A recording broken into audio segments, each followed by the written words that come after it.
First, let's take a look at the difference between pincering and defending the corner. First of all, when you are defending the corner, we have a few options. First is the small knight, second one space jump, and third is a large knight. But unless you have a very specific strategy with this one space and this large knight, then I would recommend you to play this small knight instead. And here's why.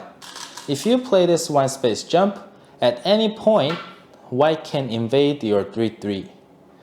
Or white can even come from this side to try to get some stones over here. If you don't defend it, then white can either leak into your thing or simply pip you and try to work something in this corner. Even if you defended this, white can still get into your 3-3 and you can't really do anything about it. What if you defend it like this? Then this exchange is definitely good for white. White can back off, or if white wants, when white have stones over here, white can still reduce your corner like this. If you defend it like this is obviously terrible. White can leak in this way. So your corner is going to get reduced no matter what when you have this one space jump as your defending move. And you have the same issue when you have this large knight defense. At any time when white 3-3s you, you can't really do anything about it, because white, if you block from this side, white's simply going to live. If you block from this side, then it's obviously bad for you because it was your corner, but you only have like 6-4 points over here. Even if white doesn't immediately 3-3s you, white can approach from this side. This way white can get some stones over here. If you don't defend it, white has this move to leak into your corner, or white can still 3-3 you.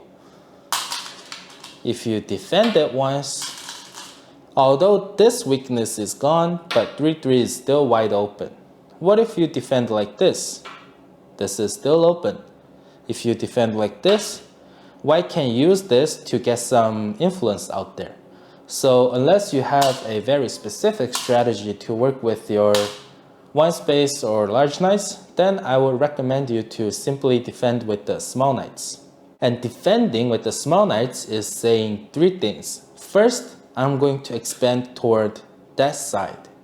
And second, whatever you do over here, I don't care. I'm gonna take my big points first. And third, whatever happens over here, I'm going to get my sente and play away so I can get the big points first. What if white comes in like this? Then you can tenuki. As black, you can play away and play the big points. What if white approaches here? If you want, black still can tenuki. What if white attaches here? Then, if you know the Joseki, at the end of the Joseki, black still gets to have a sente and play the big points first.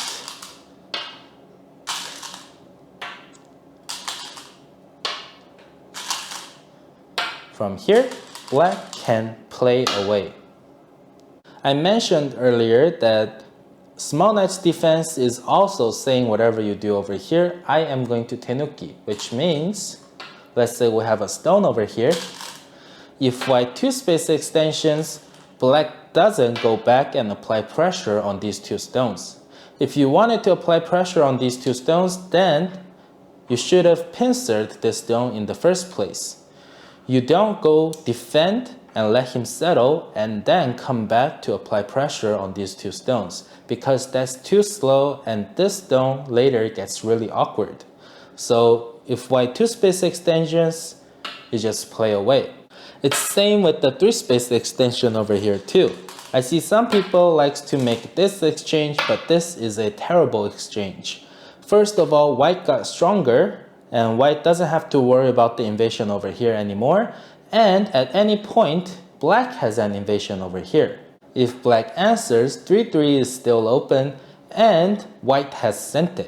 That's why when white plays over here or anything over here, black plays away. After the sides of the board are all filled, if white still hasn't played over here, then black can consider coming here and applying pressure on these 2 stones.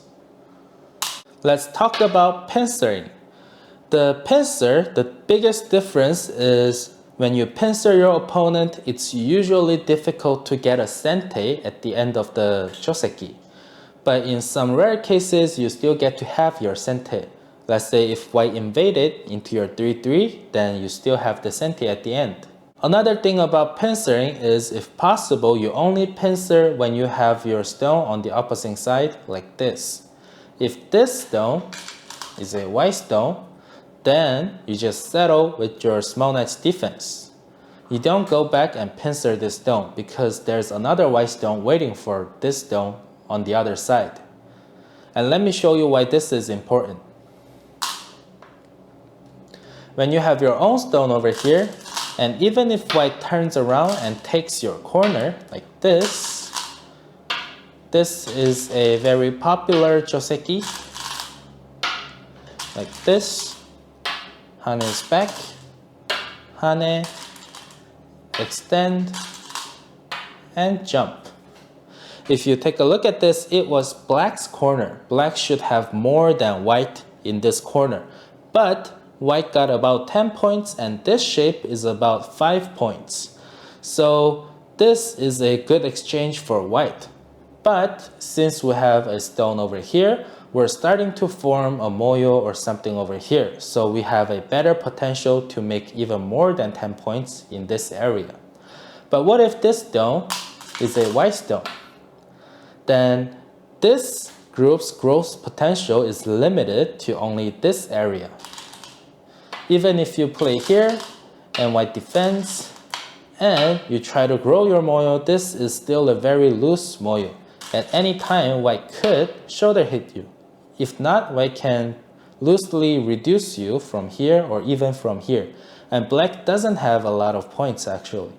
But on the other hand, white has solid territories on both sides. So you only pincer when you have your own stone on the other side. Otherwise, it's not going to be the greatest exchange for you.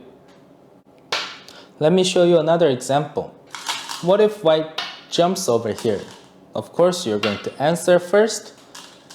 And white counter pincering you is a bit of overplay. So you can simply shoulder hit this stone when white extends, black jumps, white extends, black connects. You see white has two floating groups in here and it is going to be an extremely difficult game for white from now on. But what if we have a white stone over here? Then this is only one floating group versus another floating group. But the difference is black is only getting a few points over here while white is growing a moyo over here.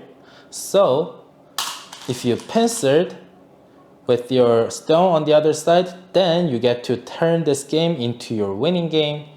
And if you pincer when you have your opponent on the other side, then your opponent's overplays can all of a sudden turn into game-winning moves.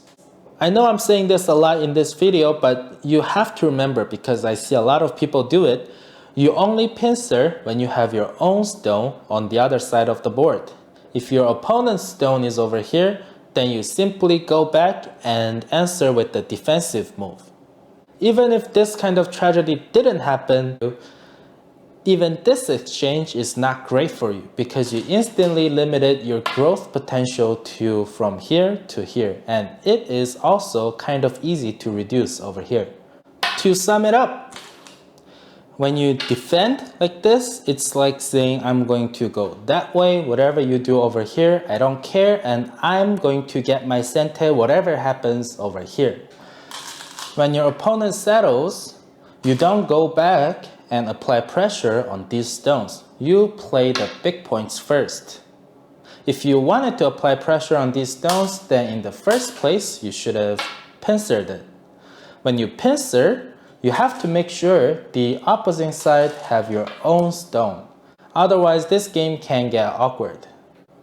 To sum it up, when you're defending your corner, you don't defend with the one space jump or this large knight's move, because these two moves has too many weaknesses. So if you want to defend, you only use your small knights, unless you have a very specific strategy about this one space and this large knights.